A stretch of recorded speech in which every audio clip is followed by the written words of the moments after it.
Hello students, welcome to M G plus. मैं मोहित गौरावत और आप कैसे हैं? ठीक है, आपको स्वागत करता हूँ एम जी प्लस के इस प्लेटफॉर्म के ऊपर, यूट्यूब चैनल के ऊपर। इस पर आप पढ़ रहे थे डाइजेस्टिव सिस्टम, ठीक है, digestion and absorption chapter 16 NCERT. ठीक है, किस किस जगह यूज़ होता है? क्लास 11th के अंदर यूज़ होता है। इसके बाद आप CUET का एग्ज़ाम दोगे, जहाँ पर होगा, नीट के एग्ज़ाम में होगा, अदर जितने भी मेडिकल एग्ज़ाम से जहाँ पर आपको बायोलॉजी आती है, तो बायोलॉजी जहाँ जहाँ आती है वहाँ डाइजेशन टपक जाता है। 2 से 3 क्वेश्चन रैंडम बनते हैं नीट में। बोर्ड में भी इसके पहले क्वेश्चन आते थे, ठीक है, 10th बोर्ड में भी इसके क्वेश्चन आते हैं। 11th के पेपर में 1-2 क्वेश्चन आते हैं और हमेशा आते रहते हैं। हर एक चैप्टर से, इस चैप्टर से रिलेटेड क्वेश्चन आते रहते हैं। तो कैसे हो? हाल ही में थोड़ी तबीयत खराब थी, इस कारण से कुछ वीडियोस थोड़े लेफ्ट हो रहे थे, बट अब थोड़ी ठीक हो चुकी है, दवाई लेके चला रहा हूँ, तो पहले वाला स्वैग आ जाएगा थोड़ा टाइम वापस। चलो, तो आज बात करते किसकी? टीथ की। ओह, टीथ को तो पसीना आता है ना? इंक ज़्यादा भर दी भाई। मैंने आज इंक ज़्यादा बढ़ती है। चलो, टीथ, देखो 4 टाइप्स के टीथ होते हैं, सब रैंडम रैंडम बता देता हूँ। Incisor, canine, premolar and molar. क्या नाम है? Incisor, canine, premolar and molar. Incisor, canine, premolar, 4 types के टीथ हो गए हमारे। हम ह्यूमंस के बारे में बात करेंगे। सारा खेल हमारा किस पे रहेगा? थोड़े दिन पहले तो स्लाइड लिखी लिखाई आती थी ना, थोड़े दिन तक अभी बोर्ड पे लिखा लिखा रहता था। तबीयत थोड़ी खराब थी, अभी भी थोड़ा लिखा हुआ और थोड़ा ऐसे ही चलेगा। ठीक है, टेंशन मत लो, हम वापस अपने स्वैग में आएंगे। तो 4 टाइप्स के जो टीथ थे, incisor, canine, premolar and molar, humans के अंदर बताया जाता है। अगर मैं ह्यूमन के टीथ के लिए काउंट किया जाए, देखो पहले तो क्या क्या नाम जानना चाहते हैं, एक्स्ट्रा नाम क्या क्या टीथ के? जैसे टीथ को कहते हैं डाइफायडोट। डाइफायडोट, डाई यानी 2, फायरडोट यानी 2 बार आना। क्या दांत आना? कितनी बार? 2 बार आना। तो ह्यूमन के लाइफ साइकिल में, पूरी लाइफ साइकिल में 2 बार टीथ आते हैं। एक बार आते मिल्क टीथ और एक बार आते हैं परमानेंट टीथ। ठीक है, इसे आप अडल्ट टीथ भी कह सकते हो। Adult, ADULT।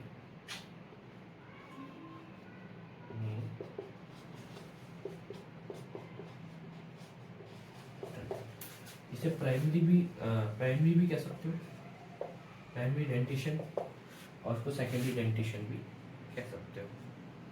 ठीक है, जैसा आपको वर्ड अच्छा लगे।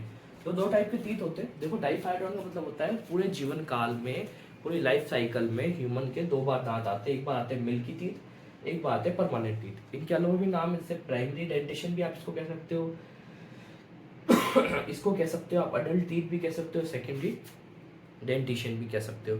अब जब प्राइमरी यानी पहली बार जब दांत आते हैं तो काउंटिंग में थोड़े कम होते हैं। कितने होते हैं? काउंटिंग में 20 होते हैं। और जब दूसरी बार दांत आते हैं तो हम कहते हैं 32 दांत आते हैं। अब 32 दांत जो होते हैं ना, हम कहते हैं 32 ही तोड़ दूंगा तेरे एक मुक्के में। 32 ही किसकी तोड़ जाती है? बच्चों की तोड़ जाती नहीं, बड़ों की तोड़ जाती है, अडल्ट की। बच्चे होते हैं उनकी क्या होती है? 20 दांत ही होते हैं। कितने दांत होते हैं बच्चों के? 20 टीथ ही अवेलेबल होते हैं माउथ के अंदर। कौन से एब्सेंट होते हैं तो बता दूं? एक तो होते हैं प्री मोलर, और एक होता है थर्ड मोलर, और एक होते हैं प्री मोलर। ठीक है, अब इनकी काउंटिंग बताऊंगा, कितनी काउंटिंग होती है सब कुछ बताऊंगा। तो यहाँ तक समझ में आया कि भाई बच्चों में जो 20 टीथ होते हैं उनमें 32 टीथ होते हैं। तो कौन सा एब्सेंट होते हैं? Pre molar and third molar. Molar में भी कौन सा? थर्ड मोलर, जिसे हम क्या कहते हैं? Wisdom teeth. विस्डम टीथ क्या होता है? यानी अक्कल दाढ़, जो अपन कहते हैं अक्कल दाढ़, वो थर्ड मोलर होता है। अब इनके बारे में डिटेल करेंगे 2 मिनट। बेसिक बेसिक समझ में आया कुछ? कि एक वर्ड था डाइफायडोंट, कहते हैं हमारे दांत को, ह्यूमन टीथ को क्या कहते हैं? डाइफायडोंट। क्यों कहते हैं? कि डाई यानी 2, फायडोंट यानी 2 बार दांत आते हैं। तो एक बार आते हैं मिल्की टीथ, एक बार आते हैं परमानेंट टीथ। मिल्की टीथ के नंबर कितने होते हैं? नंबर ऑफ टीथ कितने होते हैं? 20। और परमानेंट कितने होते हैं? 32। ठीक है, अब ये जो 20 टीथ है और 32 टीथ में एब्सेंट कौन से हैं भाई? इनमें से ये कौन से एब्सेंट है? जब ये 20 ही है, ये 32 है, तो एब्सेंट कौन से हैं आपके? Pre molar and molar. तो प्री मोलर तो सारे एब्सेंट है। अब मोलर कौन सा? थर्ड मोलर एब्सेंट है। कौन सा मोलर एब्सेंट है बच्चों? Third molar. Wisdom teeth. Wisdom teeth इसका नाम होता है थर्ड मोलर का विस्डम टीथ। विस्डम टीथ यानी अक्कल दाढ़। अक्कल दाढ़ जो है एब्सेंट है, ठीक है। चलो अब इसको व्यवस्थित कर देते पूरे को, फिर समझते हैं आपस से एक बार। चलो अब इस चीज़ का आप स्क्रीनशॉट ले सकते हो इसको समझने के बाद, ठीक है। इसका आप कैप किधर गया? चलो देखो टीथ के मैंने नाम बताया था, जैसे डाइफाइडोन बताया था ना, वैसे और भी नाम होते हैं जैसे थीकोडोंट, थीको डोंट। अब अगर कुछ वर्ड हिंदी में भी अगर हम सीख लें, इंग्लिश मीडियम वाले को मैं कहता हूँ, तो उसके लिए बहुत आसान होगा। जैसे इसको हम कहते हैं ग्रत, मेरे हिसाब से जो ऊपर ही आता है ग्रत में, ठीक है, ग्रत दंती। अब ग्रत दंती का ग्रत यानी ग्रत का अर्थ होता है धसा हुआ। ग्रत का अर्थ क्या होता है? धसा हुआ। ग्रत यानी नीचे, जमीन के नीचे जो भाग है उसे ग्रत कहते हैं, ग्रत यानी धसा हुआ। तो आपका दांत कैसा पता है? ये आपका जॉ बोन है, ठीक है, ये सॉकेट है जॉ बोन का, इसके अंदर दांत ऐसे धसा हुआ है। जैसे स्ट्रक्चर देखें, ये कुछ इस तरीके से जो है दांत है ना आपके जॉ बोन में धसा हुआ है। अभी दांत का स्ट्रक्चर नहीं कराया मेरे हिसाब से, मैंने नहीं कराया ना, अभी दांत का स्ट्रक्चर इसके बाद कराती हूँ। चलो ठीक है, वो थोड़ा मेरे हिसाब से मेरे को पहले कराना चाहिए था, बट मुझे लगा कि मैंने लास्ट क्लास में करा दिया है, तो मेरे दिमाग से निकल गया। कोई नहीं, अभी करवा देंगे, ठीक है। तो टीथ प्रेजेंट इन सॉकेट, ऐसे सॉकेट्स में प्रेजेंट होता है। ये तो आपको पता है, दांत के मसूड़े होते हैं ना, इस तरीके से दांत का एक स्ट्रक्चर मैं ऐसे बना दूँ यहाँ पर, ये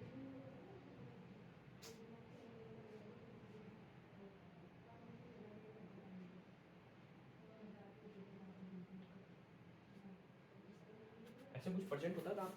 तो ये दांत जैसे इस तरीके से दूसरा दांत यहाँ पर होगा, ठीक है। तो ये यहाँ पर जिनके अंदर ये ऐसे धसा हुआ है ना, ये मसूड़ों के अंदर लाल लाल, ये मसूड़ के अंदर कैसे धसा हुआ है, ग्रंथ के अंदर धसा हुआ है। तो teeth present in socket, socket के अंदर क्या होता है? दांत प्रेजेंट होता है, इसलिए इसको क्या कहते हैं? थीकोडोंट। न्यूरोडोंट, स्मॉल कप्स एंड क्राउन, यानी जो क्राउन भाग होता है, देखो दांत के तीन भाग होते हैं, ऊपर का जो विजिबल हो रहा है इसे कहते हैं क्राउन। इसके बाद हल्का सा जो मसूड़ है जहाँ पर लाल लाल दिखते हैं ना आपको, बीच में दांत के बीच में हल्का सा लाल भाग दिखता है, तो वो होता है नेक, और ये होती है रूट, ठीक है। तो ये रूट होती है, तो क्राउन जो भाग होता है उसमें कप्स पाए जाते हैं। आपने देखा होगा दांत कुछ ऐसी डिजाइन होती है दांत के ऊपर, ऐसे 3D स्ट्रक्चर देखेंगे ना अपन लास्ट के अंदर, जब एनसीईआरटी रीडिंग करेगी तो उसमें बता दूंगा मैं आपको किस तरीके से कप्स होते हैं। 1 मिनट,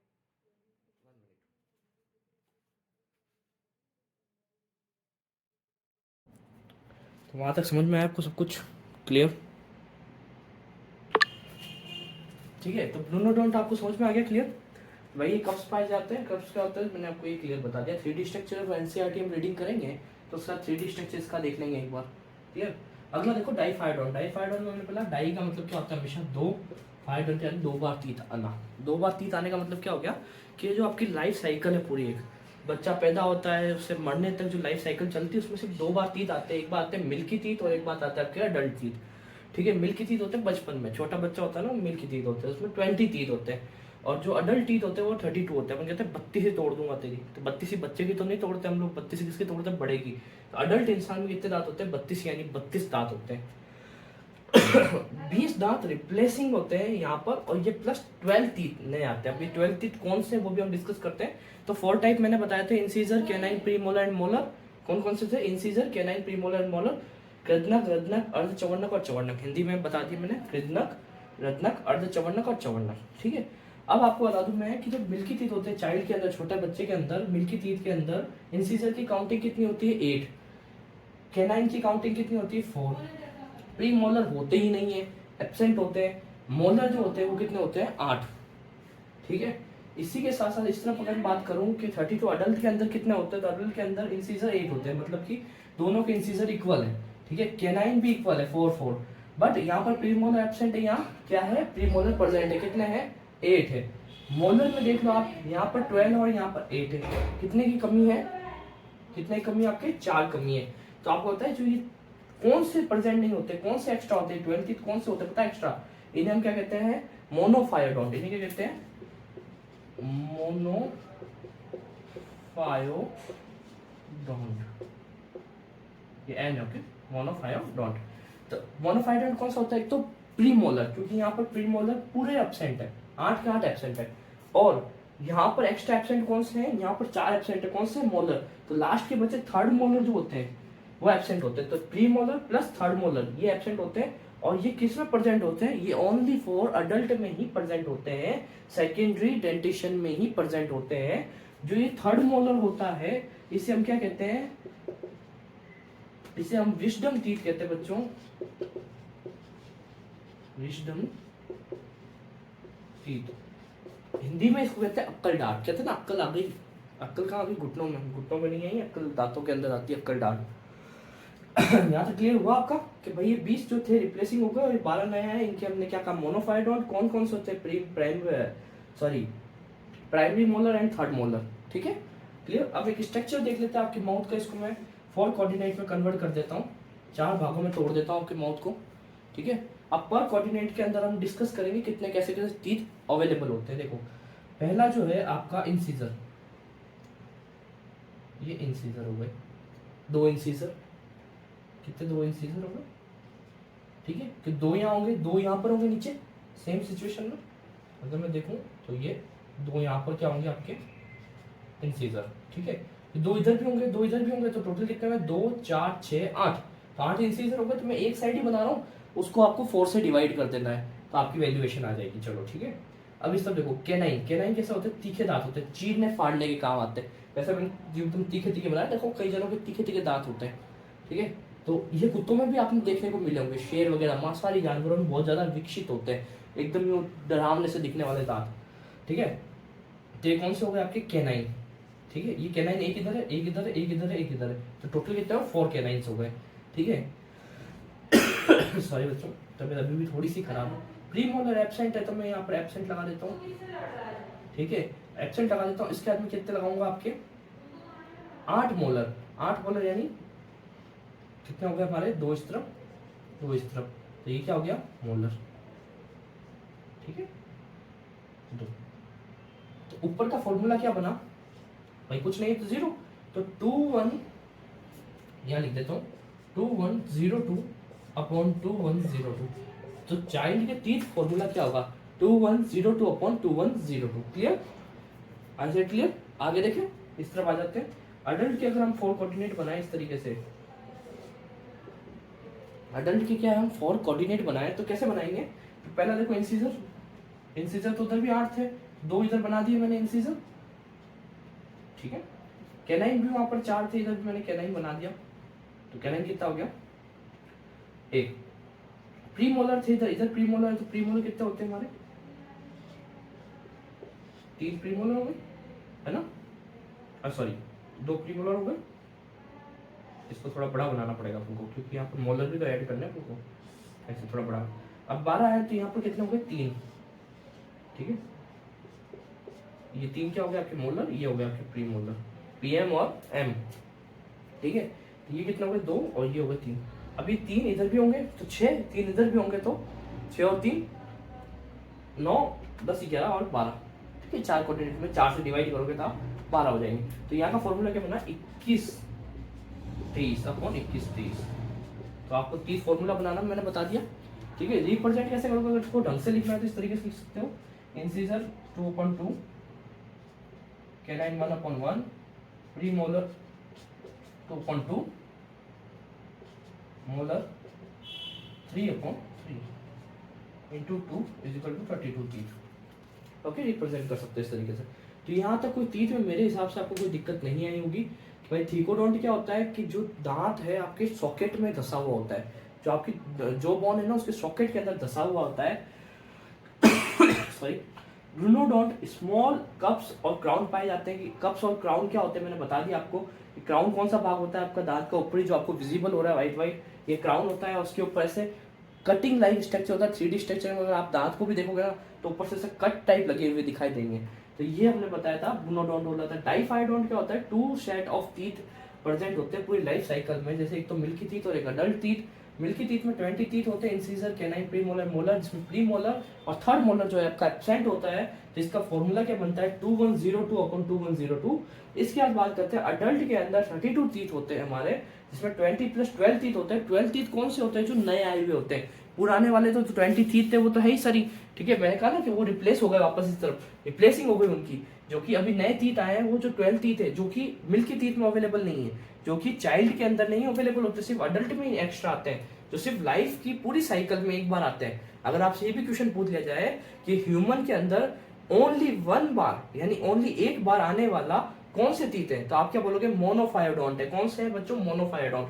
1 ओनली एक बार आते हैं, ठीक है। पूरी लाइफ साइकिल में कितनी बार आते हैं? एक बार आते हैं, तो इसे क्या कहते हैं? मोनोफायोडोंट। तो इसमें कौन से मोनोफायोडोंट होते हैं? कितने होते हैं? 12। 12 में कौन कौन से होते हैं? तो आप बता देना pre molar plus third molar. कौन सा बताओ बच्चों? Pre molar plus third molar जो होते हैं वो चाइल्ड में नहीं होते, मिल्की टीथ में नहीं होते, प्राइमरी जो आपके डेंटिशन है इसमें नहीं होते, उस ओनली सेकेंडरी, अडल्ट और परमानेंट टीथ के अंदर ही अवेलेबल होते हैं, उन्हें मोनोफायोडोंट कहते हैं। बाकी एज वेल एज 20 जो होते हैं वो रिप्लेसिंग हो चुके होते हैं मिल्की टीथ से। इसके बाद incisor canine pre molar molar के अंदर बात करेंगे तो 8 4 8 4 12 ये इस तरीके से स्ट्रक्चर होता है। सबसे पहले आपके कौन से आते हैं? इंसिजर। और ये देखना ऐसे उल्टा सीधा मत कर देना, पहले इंसिजर ही आएंगे, फिर कैनाइन ही आएगा, फिर प्री मोलर ही आएगा, फिर मोलर आएगा। अगर चाइल्ड में देखें तो पहले इंसिजर 2 होंगे, कैनाइन 1 होगा, फिर बाद में प्री मोलर तो होते ही नहीं, ऐसे भी एब्सेंट है पहले, और उसके बाद मोलर जो होगा वो कौन से होंगे? आपके 2 होंगे। इस तरफ देखोगे अगर आप अडल्ट के अंदर तो आपको इंसिजर 2 मिलेंगे, कैनाइन 1 मिलेगा, प्री मोलर 2 मिलेंगे और मोलर 3 मिलेंगे। क्लियर? इसी तरीके से यहाँ पर मैंने फॉर्मूला भी डिजाइन कर दिया इनका कि अगर आप मिल्की टीथ का फॉर्मूला पूछ ले, डेंटल फॉर्मूला, तो आप क्या बोलोगे? डेंटल फॉर्मूला में 2102/2102 इज इक्वल टू 20 टीथ, ठीक है। इस तरीके से आप इस चीज को भी लिख सकते हो, जैसे मैंने यहाँ पर लिखा है कि I बराबर 2/2, C बराबर 1/1, PM बराबर 0/0, M बराबर 2/2। इसी तरीके से यहाँ पर व्यवस्थित करते हैं, इंटू 2 करके मैंने 32 लिख दिए, इंटू 2 करके आपको वहां पर 20 लिखना है। आई सेड मेरे हिसाब से सब कुछ क्लियर हो चुका है, ठीक है। द्विबार दंतिक इसको हिंदी में कहते हैं बच्चों, डाइफाइडोन को क्या कहते हैं? द्विबार दंतिक। क्लियर? अब हम स्ट्रक्चर देखेंगे टीथ का, यहां तक समझ में आए तो स्क्रीनशॉट लेके क्लियर कर दो। ले लिया स्क्रीनशॉट? चलो अभी नेक्स्ट पे आते हैं, ठीक है। अब टीथ का डायग्राम स्ट्रक्चर ड्रॉ करते हैं, ठीक है। पूरा स्ट्रक्चर देखते हैं कैसा होता है। टीथ, एक टीथ को उठा के मैं लेके आया हूँ, अभी किसका है पता नहीं, जिसकी 32 तोड़ी थी मैंने वहां से उठा के ले आया, ठीक है। चलो देखते हैं। अब इस टीथ को मैं लेके आ गया आपके सामने और पूरा ड्रॉ कर दिया मैंने, ठीक है। अब देखो 3 पार्ट, मैंने लास्ट वाला डायग्राम में बताया था आपको 3 पार्ट होते हैं। तो मैं जो देख रहा हूँ, आप भी अपने मुंह को कांच में देखोगे ना, तो जो व्हाइट व्हाइट आपका टीथ दिख रहा है, तो ये व्हाइट व्हाइट पार्ट दिखता है ऊपर ऐसे, जब आप स्माइल करते हो फोटोज के अंदर, तो जो व्हाइट व्हाइट फेस दिखता है आपका, और व्हाइट व्हाइट फेस में चमकते हुए दांत दिखते हैं, जो चमकते हुए दांत दिखते हैं ना आपके, वही क्या है पता है? वही जो दिखता हुआ पार्ट है, इसे हम कहते हैं क्राउन। क्या कहते हैं बच्चों? क्राउन। क्राउन के जो जस्ट नीचे, मसूड़े और रूट के नीचे एकदम हल्की जगह होगी, उसे कहते हैं नेक। और जो धसा हुआ है अंदर, जो दांत धसा हुआ भाग है अंदर, ये जो भाग है ना, विजिबल नहीं होता ऐसे, ये धसा हुआ रहता है, ये क्या कहलाता है? आपका रूट कहलाता है। सॉरी, ये कहलाता है रूट। तो ये क्राउन हो गया पहला पार्ट, ये नेक हो गया, ये रूट हो गया। चलो 3 पार्ट क्लियर हो गए, डिस्कस हो गए। चलो आगे देखो। अब ये जहां पर ऐसे ना, आपने देखा होगा आपके ये दांत के अंदर ना ऐसी डिजाइन होती है, जैसे ये क्राउन दिख रहा है, बट ये ऐसे डिजाइन होती है। ये डिजाइन है ना रेड कलर की, क्लियर होती है, लाइन होती है पतली सी, इसे गम पार्ट कहते हैं। क्या पार्ट कहते हैं? गम। ये गम होते हैं आपके मसूड़े, जिनसे दिख रहा है ना पूरे लाल लाल लाल लाल, ये क्या है? आपके मसूड़े। अब देखो इसमें सबसे ज्यादा समझने वाली चीज क्या है? क्वेश्चन कहाँ से बनता है? इनेमल, डेंटाइल, पल्प कैविटी से बन के 3 जगह से अलावा कहीं से क्वेश्चन नहीं बनेगा, ठीक है। तो बेसिक बेसिक सारा पढ़ना तो सब कुछ ही है, मगर बेसिक इंपॉर्टेंट जहाँ पर आपको ध्यान देना चाहिए 3 चीजें, क्राउन, नेक और रूट समझ लिया आपने, गम समझ लिया। चलो आगे देखते हैं। सबसे ऊपर जब आप स्माइल करते हो सफेद सफेद जो दिख रहा होता है ना, ये क्या है? इनेमल होता है, इसे कहते हैं इनेमल। इनेमल की लेयर होती है। इनेमल का ओरिजिन क्या है? ओरिजिन का मतलब क्या था? उत्पत्ति स्थल क्या है? 3 होते हैं ना, एक्टो, मीजो, एंडो। तो एक्टो, मीजो, एंडो क्या है? इसका है एक्टोडर्मल। क्या है बच्चों? एक्टोडर्मल। याद रहना चाहिए, एक्टोडर्मल ओरिजिन है। Hardest substance of body for protection, hardest substance of body protection, for protection. ये एनसीईआरटी की लाइन है, मैंने ऐसे ही नहीं लिखी है, ये बहुत इंपॉर्टेंट लाइन है आपकी। सबसे हार्डेस्ट प्रोटेक्शन के लिए बॉडी का कौन सा सब्सटेंस है? उसे कहते हैं इनेमल। क्या कहते हैं बच्चों? इनेमल, ठीक है। और फॉर्म्ड किससे होता है? ये बनता किससे? तो ये बनता है एमिलोब्लास्ट सेल्स से। एमिलोब्लास्ट सेल्स से। किससे बनता है? एमिलोब्लास्ट सेल्स से। ये याद रखना, क्वेश्चन बनेगा तो क्या बनेगा? ये बनेगा कि किस सेल से enamel form by which cell, तो क्या आएगा? एमिलोब्लास्ट सेल, ठीक है। तो एमिलोब्लास्ट सेल आपको याद रखना है, फॉर्म बाय एमिलोब्लास्ट सेल्स। उसके बाद आप देखते हैं अंदर एक डेंटाइन होता है, देखो यहाँ से लेके जो दिख रहा है ना पूरा ये पार्ट, ये हो गया, ठीक है, इसको मैं ऐसे घेरा कर देता हूँ, चलो ये हो गया, ये हो गया, ये पूरा पार्ट, इस वेसल के आसपास वाला पार्ट, ये सब क्या कहलाता है, डेंटाइन कहलाता है बच्चों, डेंटाइन। ये आपको विजिबल नहीं होता, ये दांत के अंदर की तरफ पाया जाता है, ठीक है, डेंटाइन। ये डेंटाइन का ओरिजिन क्या होता है पता है, ये डेंटाइन का ओरिजिन होता है मीजोडर्मल। देखो कंफ्यूजन यही क्रिएट हो जाता है, पूछता आपको एनिमल का है, बता देते हो डेंटाइन का, ऐसा नहीं करना है। ओरिजिन किसका, एनिमल का क्या है, एक्टोडर्मल, इसका क्या है मीजोडर्मल, डेंटाइन का क्या है mesodermal. Bony part of teeth, ये क्या है, बोनी पार्ट है, टीथ का कैसा पार्ट है, बोनी पार्ट, ठीक है, बोनी पार्ट ऑफ टीथ, ये भी एनसीईआरटी की लाइन है। Formed by the odontoblast cells, किससे बनता है, ओडेंटोब्लास्ट सेल से। क्वेश्चन आ जाए कि डेंटाइन किससे फॉर्म्ड हुआ था, तो आपको कौन सी सेल्स बतानी है, ओडेंटोब्लास्ट सेल। ओके, यहां तक क्लियर हुआ। फिर ये दांत जो है आपके मसूड़े में दसा हुआ था, चिपका हुआ था अंदर। जैसे अभी आपको होता है कि दो ईंटों को जोड़ना है तो क्या लगाना पड़ता है, बीच में सीमेंट लगाना पड़ता है, ऐसे तो रख दोगे तो जुड़ जाएगी क्या, नहीं जुड़ेगी ना। आपको भी कोई दो चीजों को जोड़ना है, फेविक्विक फेविस्टिक कुछ तो लगाना पड़ेगा ना, फेविकॉल तो कुछ तो लगाना है। तो यहाँ पर भी दांत को अंदर मसूड़े में से धसाने के बाद यहाँ से आसपास से क्या डालते हैं, कुछ ना कुछ लिक्विड डालेंगे ना, कुछ ना कुछ जिससे ये स्थिर रहे, तो वो होता है सीमेंटम। उसे क्या कहते हैं बच्चों, सीमेंटम। डालते नहीं है, पैदाइशी डला हुआ होता है, ठीक है, सीमेंटम कहते हैं इसको, कहते हैं सीमेंटम। ऐसा एक लिक्विड आसपास होती है, लेयर होती है, जिससे क्या है कि अंदर धसा हुआ रहे और चिपका रहे, मजबूती से पकड़ा हुआ रहे, अंदर से दांत हिले ना, वो क्या होता है, सीमेंटम होता है बच्चों। क्या होता है, सीमेंटम। अब देखो आगे बात करते हैं इस बीच के भाग की, जहां पर मैंने डॉट डॉट ऐसे बनाया डिजाइनिंग, आप लोगों के लिए बीच में ऐसे ऐसे बनाया। ये क्या चीज है, ये है आपकी पल्प कैविटी बच्चों। ये क्या चीज है आपकी, पल्प कैविटी। पल्प कैविटी क्या होती है, पल्प कैविटी के अंदर जो है आपके सेंसेशन चीजें होती है, आर्टरी आती है, वेन आती है, जितना भी ब्लड आता है ना आपके दांत के अंदर, हर जगह सेल्स को ब्लड तो चाहिए, एनर्जी चाहिए, सब कुछ प्रोवाइड, ऑक्सीजन वगैरह सब कहाँ से आती है, ब्लड के थ्रू आती है, अंदर आती है दांत में। किधर से आती है, या नीचे से आती है, ठीक है, ये नीचे से आती है, और ये कहाँ आती है, आर्टरी और वेन के थ्रू नर्व सिस्टम और नर्व, यहाँ तीन चीजें पाई जाती है। क्या पाई जाती है, आर्टरी, वेन, नर्व और लिम्फ नोड्स। लिम्फ नोड्स भी यहाँ पर पाई जाती है कुछ, ठीक है, और ये फिर यहाँ से सेंसेशन लेती हुई जाती है, ठीक है। इसके यहाँ पर अंदर ओडेंटोब्लास्ट सेल्स पाई जाती है। ओडेंटोब्लास्ट सेल्स क्या करती है, मैंने क्या बताया था, फॉर्म बाय डेंटाइन, मतलब कि डेंटाइन जो है वो लाइफ टाइम बनता है, लाइफ टाइम, याद रखना, जो डेंटाइन है लाइफ टाइम बनता है, जबकि क्या है आपका इनेमल लाइफ टाइम नहीं बनता। अगर मान लो किसी एक्सीडेंट के थ्रू या किसी ऐसे कारण से आपका इनेमल टूट गया तो ये जिंदगी में नहीं बन सकता आपस, कोई भी बॉडी के अंदर इसको रिप्रेजेंट रिन्यूएशन नहीं करते, इसका नया नहीं बना सकते इसको, ठीक है ना, रिनिवेट नहीं कर सकते, क्लियर। ये जो ऊपर टूट गया ना, जो सफेद सफेद टूट गया ना आपके दांतों का, ये वापस नहीं आ सकता, ठीक है। और देखो बचपन में कहते हैं चॉकलेट खानी नहीं चाहिए ना, कीड़े लग जाते हैं दांतों के अंदर, वो कीड़े लग के इस क्या है, इस इनेमल को जो है ब्रेक कर देते हैं, और इनेमल को ब्रेक कर देते हैं, फिर क्या होता है पता है आपको, कहते हैं रात को सोने से पहले क्या करो, ब्रश करके सो। आप तो आलसी इंसान हो, आपसे तो ना होता है ब्रश ब्रश कुछ भी आप तो ऐसे आइसक्रीम खाई सो गए, कीड़े लग जाते हैं। जब वो अंदर बैक्टीरिया ग्रो कर जाता है ना बच्चों, तब ये इसको फाड़ते टूटते धीरे धीरे धीरे धीरे यहाँ पल्प कैविटी तक पहुंच जाता है। और फिर क्या होता है पता है, जैसे ही आप कुछ ठंडा या गर्म खाते हो तो यहाँ से आपकी सेंसेशन होता है, फिर आपको झंझनाहट होती है। तो क्यों होती है, क्योंकि यहाँ नर्व पाई जाती है पल्प कैविटी में, और पल्प कैविटी नर्व सीधा आपके ब्रेन तक ले जाती है सेंसेशन को, और फिर आपको होती है झंझनाहट। फिर आप क्या कहते हैं, ओरल भी ट्राई करो, देखा नहीं, मसूड़ों से समस्या, ओरल भी पे आ जाओ, ठीक है। वो अपना प्रोडक्ट बेच रहे हैं, आपको उससे लेना देना नहीं है, बट एक चीज बता रहा हूँ कि सेंसेशन होता है वो नर्व किसके लिए होता है, कि आपके, इसलिए इससे बचने के लिए क्या कर, देखो आपको एक चीज बताओ, इससे बचने के लिए क्या करना है, सिंपल सिंपल ट्रिक्स, दो तीन चीजें। सोने से पहले ब्रश करके सो, उठ के पहले ब्रश करो फिर कुछ खाओ, इसके बीच में आपका माउथ एकदम फ्रेश रहना चाहिए। बैक्टीरिया ग्रो ही नहीं करेगा तो ऐसा कुछ होगा ही नहीं, ऐसा कुछ होगा ही नहीं, तो आपको कुछ खरीदना पड़ेगा ही नहीं, ऐसा कुछ खरीदना नहीं पड़ेगा तो सेविंग्स हो जाएंगी, बच्चे पैसे बचेंगे, जहां से बचे वहां से बचा लिया करो। तो आप एक बार वापस रिवाइज कर लेते हैं, फटाफट देख लो। सबसे ऊपर का पार्ट जो आपको दिखता है उसे कहते हैं क्राउन, उसके बाद आती है नेक, और नीचे 10वां पार्ट कहलाता है रूट। नेक जो है पार्ट में जो आपको दिखता है वो होता है आपका गम, गम यानी मसूड़े जो लाल लाल दिखते हैं, जो चीज नहीं विजिबल होती है उसे रूट कहते हैं, जो विजिबल होती है उसको क्राउन कहते हैं, बीच का पार्ट नेक होता है। यहाँ तक कोई दिक्कत नहीं। इनेमल सबसे हार्डेस्ट पार्ट, सबसे बाहर जो सफेद सफेद स्माइल के रूप में दिखाई देता है उसे कहते हैं इनेमल। ओरिजिन क्या होता है, एक्टोडर्मल होता है, hardest substance of body for protection, यानी कि जो सबसे ज्यादा मजबूत पार्ट, हार्डेस्ट पार्ट है, कठोर पार्ट है और प्रोटेक्शन के लिए यूज किया जाता है उसे कहते हैं इनेमल कहते हैं। Formed by ameloblast cell, enamel which cell formed by which cell, तो क्या बोलोगे आप, एमेलोब्लास्ट सेल। आगे देखो डेंटाइन, डेंटाइन का ओरिजिन क्या बताया था मैंने, मीजोडर्मल, मीजोडर्मल क्या है बोनी पार्ट ऑफ टीथ, क्या है bony part of teeth formed by odontoblast cells. किससे बनता है, किन सेल्स से बनता है, ओडेंटोब्लास्ट से। यहाँ क्वेश्चन आ सकता है। प्लस डेंटाइन हमेशा लाइफ टाइम बनता रहेगा क्योंकि ये पल्प कैविटी के अंदर की तरफ सेल्स पाई जाती है ओडेंटोब्लास्ट जो इसके अंदर क्रिया करके अपने आप डेंटाइन बनाती रहती है। जबकि इनेमल जो ऐसी चीज है जो एक बार लाइफ में बन गया सो बन गया, दूसरी बार नहीं बनेगा।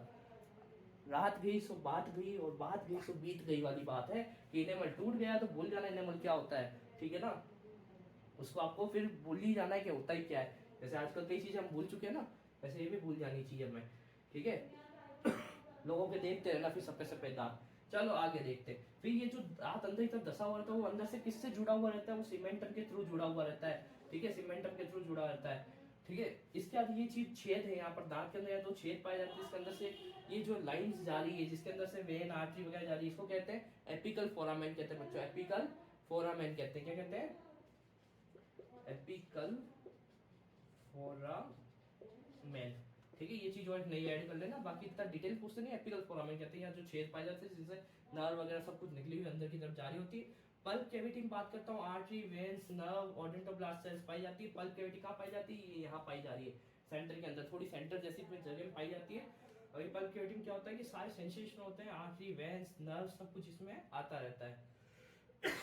इसी के अंदर आपकी ओडेंटोब्लास्ट सेल्स पाई जाती है जो क्या करती है, बार बार डेंटाइन का जो है फॉर्मेशन करती थी, बनाती रहती डेंटाइन को। क्लियर, यहाँ तक समझ आया। तो आपके अंदर जैसे कई कीड़े वीड़े लग जाए तो सेंसेशन कहाँ होगा, आपकी पल्प कैविटी में। क्यों, कि पल्प कैविटी में नर्व वगैरह पाई जा रही है, आर्टरी वगैरह पाई जा रही है। क्लियर बच्चों, तो ये दांत का स्ट्रक्चर मेरे हिसाब से आप लोग को कंफर्म हो गया होगा।